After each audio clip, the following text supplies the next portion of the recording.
الحمد لله رب العالمين الرحمن الرحيم إله الأولين والآخرين وأصلي وأسلم وبارك على نبينا محمد وعلى آله وأصحابه أجمعين. We're still in the Aqeedah class. We have covered last Sunday, the charms and the bad omen and all the stuff. And we said this how it violate Tawheed al-Rububiyyah. This will violate the oneness of Lordship. Today, inshallah, we're going to talk about something very, very important topic, widely spread among a lot of people, Muslims and non-Muslims. Of course, what we care about, to clarify our Aqeedah, our belief, to meet Allah subhanahu wa ta'ala in the best way. When we hear the dars today, inshallah, you see how important this is, and how the shaitan comes to one of us and to attack his Tawheed. Attack his Tawheed mean to commit any form of shirk, whether major or minor. Okay, so however, this one here today we're going to talk about the fortune telling, those fortune tellers. And there's so many different forms of fortune tellers, but in general, similar to charms and omen and bad omen, but in a different way. Because normally, we said last week that people use charms and the omen for one thing, which is to seek protection, looking for good. But of course, Allah subhanahu wa ta'ala have taught us how to do it, how to protect ourselves through Rasul sallallahu alayhi wa sallam, and how to prevent the evilness. But according to this here, subhanAllah, some people they're using totally different thing. And the other thing, people, part of protecting themselves, they want to secure the future. They're worried about the future. What's going to happen? I want to know what's going to happen in a year or 2 or 5. If I do this, what's going to happen? If I do that, so how this thing going to be? So this all the things, the shaitan comes, tricks many people to fall into this stuff. And fortune telling or fortune tellers and dealing with them, something huge as we're going to come to see. And how that works. How man could be tricked by these people, subhanAllah.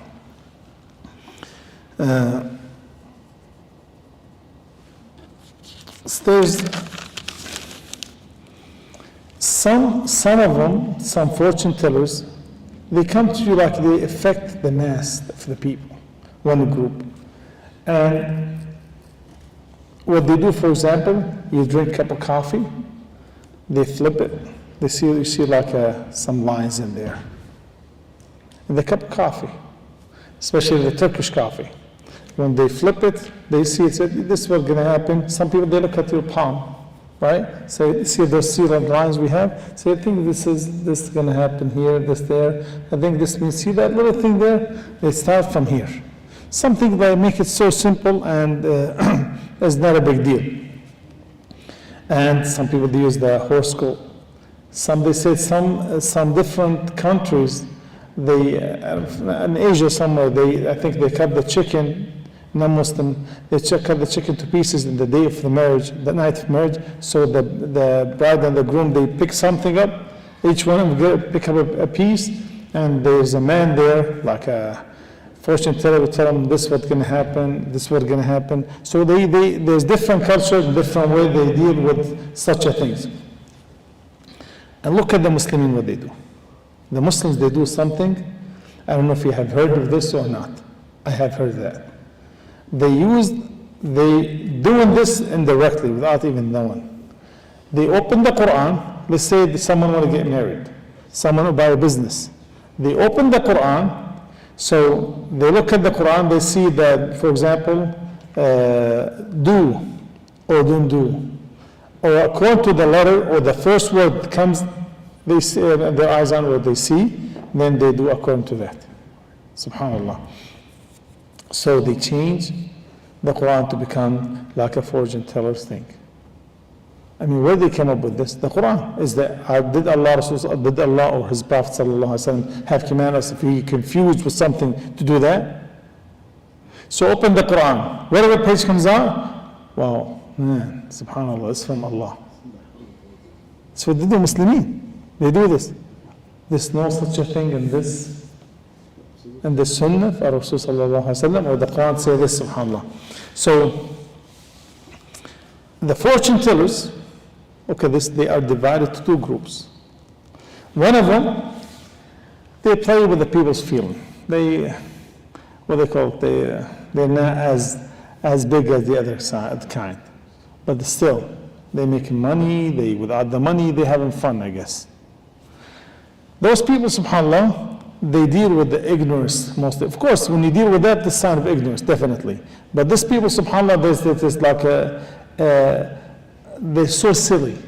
They come tell someone, you go there, and they tell him, you know what? I think soon you'll be traveling. Okay. And I think, are you married? No. I think you will have a lot of nice children. You're going to marry a beautiful wife.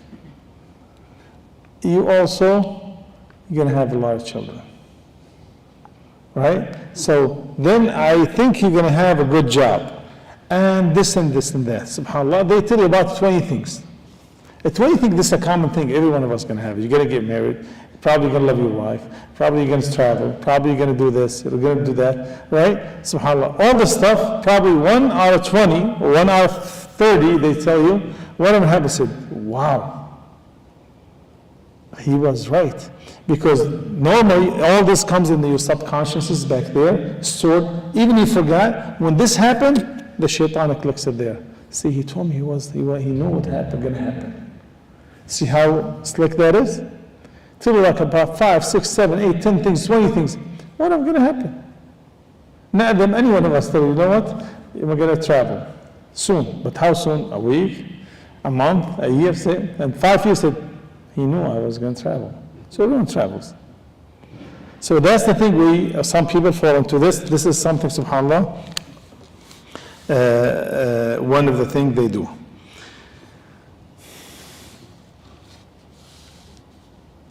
They made this, they said, I think it was in the USA or somewhere, they made like a survey back in the days to see how accurate the fortune tellers are. Because a lot of fortune tellers, officially here, right? They have their places, offices, and they said they made a survey, probably 30, 40 years ago, if I remember, probably in the USA. They said 76%, 24% of what they say become accurate, and 76% inaccurate. SubhanAllah. So people, SubhanAllah, they even 76% of the time they're not right. Still the people, they're popular, they go there. So, subhanAllah. The other group, which is the more dangerous group, those are the people who work with the jinn. Those people, the fortune tellers, they deal and they work with the jinn. And this is here shows, subhanAllah, this involves how they interact with the people. Shows how the jinn interact with the people. The jinn provide some information to the fortune teller. And when you walk in there, subhanAllah, they tell you, they walk in there, look how they play the game. They tell you, walk in there, tell you, your name is Abu Khalid, you're 50 years old, and they tell you, for example, your father's name such and such, your mother's name such and such. I said, wow, how did they know? They deal with your qareen. Their jinn deal with your qareen, and your qareen tell the other jinn, and they tell them all the information. What the big deal? This has happened with me, with a friend of mine. He told me one time, of course, not anyone should do ruqya and deal with the jinn. He told me he was with a person he's possessed. And they tried, so a friend of his, he took him and said, we're going to do ruqya and we're going to see, I'm going to show you how we can take the jinn out. So he told him, he started talking to him. Of course, you're not supposed to talk to the jinn, but some people, because they're not under sunnah, they talk to the jinn. Definitely, if you do ruqya anytime, so you see someone doing ruqya and talking to the jinn, he's not doing the sunnah. He's not doing the sunnah. You shouldn't talk to them. Because they're not going to tell you anything truth. It happened with me one time. This lady, she was possessed, and she came with her family, subhanAllah, And the lady, of course, she spoke totally different dialect. I know where the lady from. It has nothing to do with her dialect. Said, Sheikh, haram, help her out. Help her out. She needs help. She was talking totally different dialect. I know the lady, I know their accent. And so she was totally different accent. Said, haram, she needs help. Help her out. So this man, he told me, he was there, and they started talking to the jinn. Of course, I would not even answer her back. So the leader said, I know everything about you. The guy he's supposed to be watching said, what are you doing here first? You have nothing to do with this. The jinn was telling him. So you have nothing to do with this. And said, so the guy told him, so what do you know about me? Said, well, today you had a meeting with the attorney, and you told the attorney this and this and that. It's a friend of mine, because the qareen. So imagine a person, a common person, ignorant, he said, wow, they know the unseen. It's not a big deal to know about your name and your mother's name, your father's name, where did you go today? Because you have the shaitan there with you to provide the information with them. SubhanAllah, right before you come in. So, and sometimes they tell you you're going to travel, you're going to do this and this and that, SubhanAllah, and this is something big. So we need to understand. So they gave the specific information to the jinn, to the kahin, to the fortune teller, and then, SubhanAllah, then they tell you that, then you become like in a way, say, wow, mashallah, they know the unseen. But Rasul sallallahu alayhi wasallam have described in the authentic hadith how they come, they listen to a word from the heaven, the lowest heaven, then they tell it to the jinn, because the jinns are levels, they're classes. Some are stronger and stronger. Someone could do things and some could do more things. And you know the story of Sulaiman.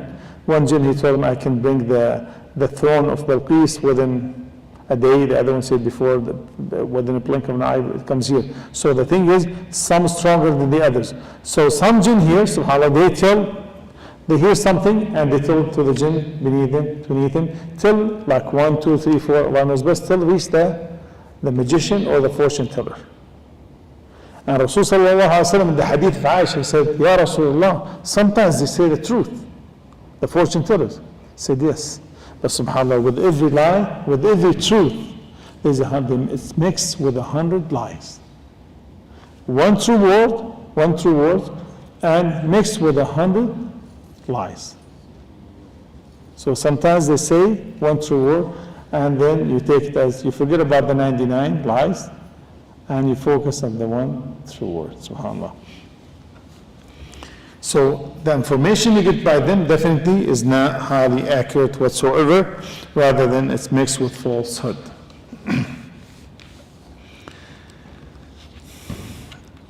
No doubt, they can give some detailed information about things you need. I know probably, Khalid, remember that? Of course, I was not born then, but the thing is, in the 60s, I know you were very, very young, but the thing is, probably you heard about this. There's a fortune teller in the USA, she have predicted the death of John Kennedy. Have you heard about this? No, but you know, in the same room, there are people who are hiding. You will find, lost people, things like that. Find what? The people that are lost, people that are... Oh yeah, this is different, but I'm talking about I think she predicted the killing of John Kennedy or one of the Kennedy family. Yeah, it's very possible. Yeah, so subhanAllah, she became famous back, she died, she passed away, and they said, subhanAllah, then she was predicting that. So sometimes they know part of the truth, but mixed, like Rasul sallallahu alaihi wasallam, mixed with 99 lies. Those, subhanAllah, they deal with the jinn, the one who steal some information. Rasul sallallahu alaihi wasallam mentioned the one who approach a fortune teller, or deal with him, or goes there with him, 40 days and nights, your salah is not accepted. You have to pray. Doesn't mean I'm not going to pray because next, no, you have to pray. Zero reward for this. If you just go there to check with them, check on them, see what they're going to listen to them. If you go there believing that just go there seeking their help, So tell me what's going to happen. I lost my car. Does my wife do this? My husband does that. My son, my daughter, my friend, my partner, all the stuff. Then the person become a kafir, or have committed form of kufr. The matter is very, very serious. Those fortune tellers, even in the Old Testament, so you know this, is not the rules of Islam, is not like something unique Islam that came up with. The rules of those people to be killed. And not only the Quran, of course, you and I cannot do this. This has to be when there is like the law, the government, so nobody would take it the wrong way. It's like has to be there's a Muslim government or just the law supporting this, because this is, even the Old Testament, this is not only the Quran says that. The thing is, why? Because they drew people to a shirk, to disbelieve in Allah subhanahu wa ta'ala. They attack the aqeedah of the people. It's not only Islam, subhanAllah, because they are so dangerous, so you have to be careful as a Muslim to deal with such a people. Of course, like we said, no one go there and start killing. They say the fortune teller, no such a thing, we didn't do this, definitely. But they are very, very dangerous. And like I said, this fortune telling or falling into this could be in any way. Sometimes there's the games in the computer could be part of fortune tellers. Remember back in the days, I don't know if this existed back in the days, the gypsies, they used to come, the Noah, right? They used to come and they have the crystal balls and they flip it, whatever they do this. Said, oh, this your son Mahmoud? And she just walk in there. By the way, she knows the name and she say things. Of course, a lot of it is falsehood and so on.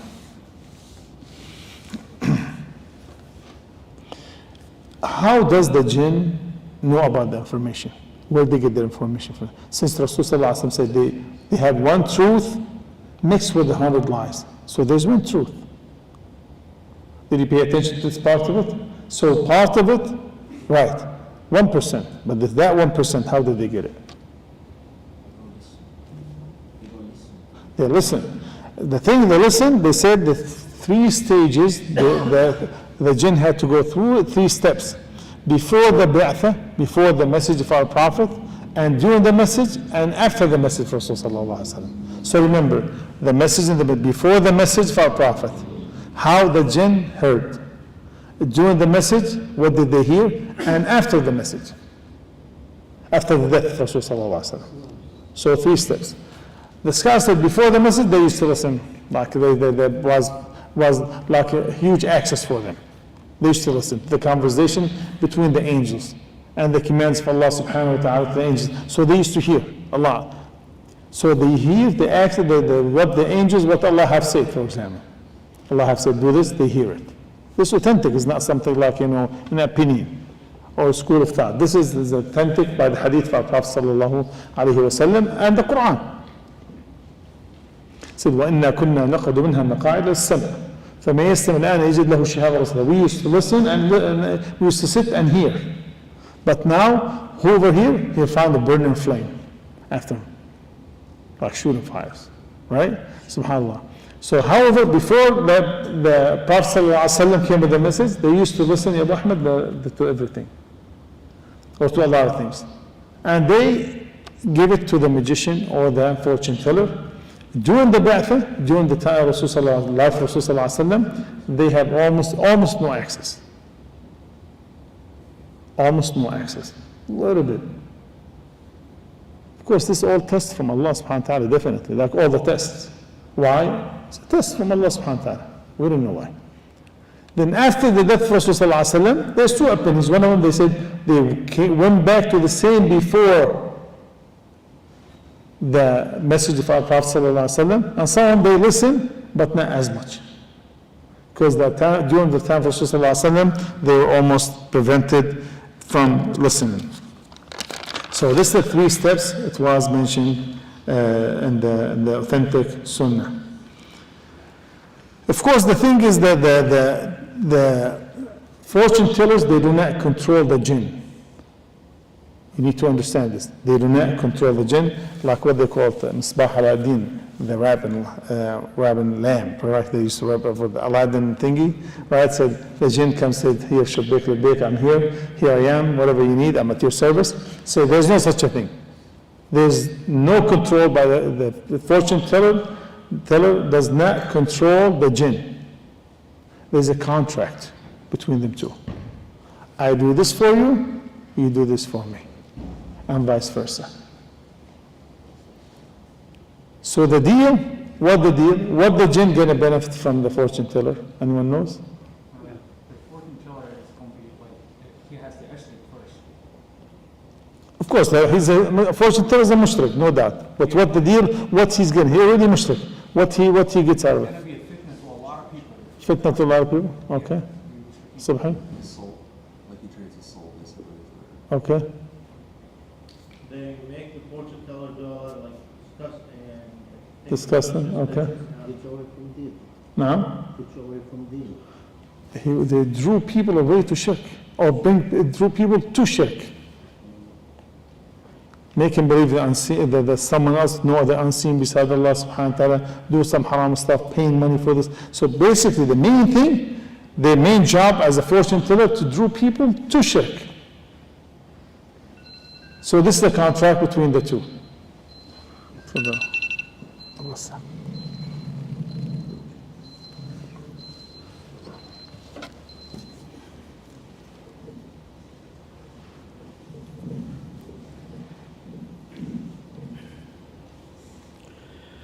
الله أكبر الله أكبر الله أكبر الله أكبر أشهد أن لا إله إلا الله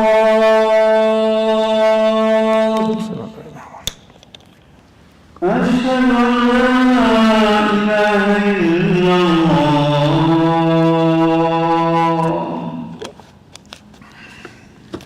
أشهد أن محمدا رسول الله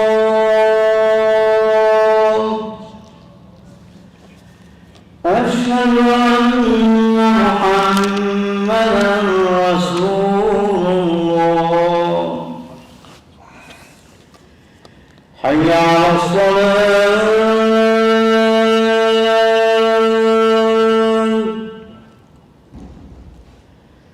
حي على الصلاة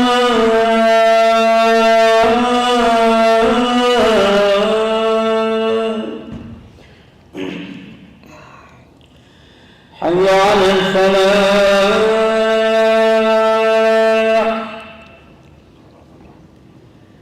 حي على الفلاح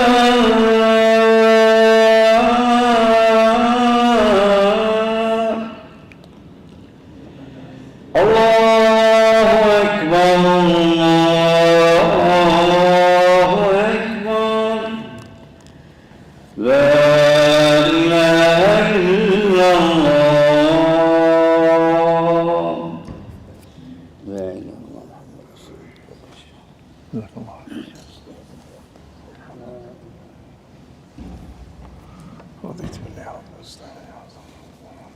okay. Bismillah, salatu rasulullah. So there's a contract between the fortune teller and the jinn. So the fortune teller will draw people to shirk, to make kufr, and the jinn will provide information to the fortune teller. This is simple as that. Whatever you guys said, 100% true. But the main contract, what Abdullah said and Subhi and Anas, everything, this is part of the deal. But the main thing, to bring people to shirk. Inshallah, after that, we'll give us. Huh? So wait till the question. Yeah, inshallah. So, Rasul sallallahu alayhi wa sallam, one time he was doing something, subhanAllah, said, Ya Rasulullah, you have done some things in salah you never said before. And you had made some movement you never did. He reached out this way. So, subhanAllah, then they asked him, he said, there's a jinn, Afreet. He was about to, in a way, disturbing my salah. So he held him, Rasul sallallahu alayhi wa sallam. Then he was about to tie him with the pole in the masjid till the morning. But he said, I remember the dua of my brother Sulaiman, or the dua of Sulaiman alayhi salam. He said, Rabbi firli wa habli mulkan la yanbaghi li ahadin ba'di. He said, I remember this is not going to happen. Because Sulaiman made dua and Allah have answered his dua. He said, oh Allah, forgive me and grant me a kingdom. No one will have such a kingdom, which is controlling the jinn. Only Sulaiman was able to control jinn at his service. So Rasulullah, of course, and all the prophets, they were all able to repel and resist the jinn. The jinn cannot harm them, but they're not under their control. They still play. All right? So even though part of the jinn, they have became Muslim, and this miracle was kept to Sulaiman alayhi salam. No one else was able to control the jinn besides Sulaiman alayhi salam. And Allah gave him this, and he made dua, and Allah have answered his dua alayhi salam. So this is basically the deal between the two. The thing is, I want to mention something. Alayhi salam. The thing is, I want you to pay attention to the cartoon for the children, for the young ones.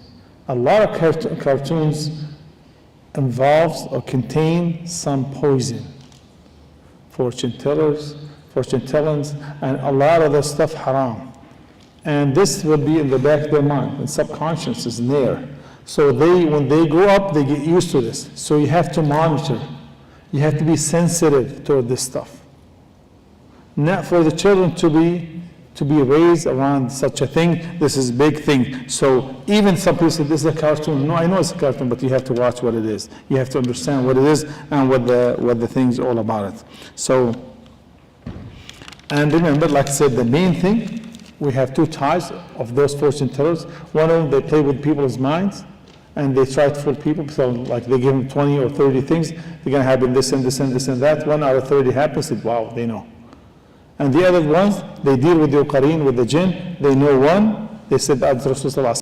So this is about dealing with them, and when you approach a fortune teller, is without believing them, your salah is not accepted for 40 days. Believe in them, you become outside the fold of Islam. So be careful with that. So this is the topic about this today, about the fortune tellers and how severe and dangerous. And those topics about Aqeedah is very, very important to keep it in your mind. And this is the foundation for our deen. The foundation. A lot of us love stories, love this and this and that. All of it is important. The seerah, the fiqh, all this is very important. But this is the basic, the first, the foundation for our deen. Without this, you're not on the right track. All right, so we need to understand this. As Rasul sallallahu alayhi wa sallam, 13 years was teaching what I'm teaching right now.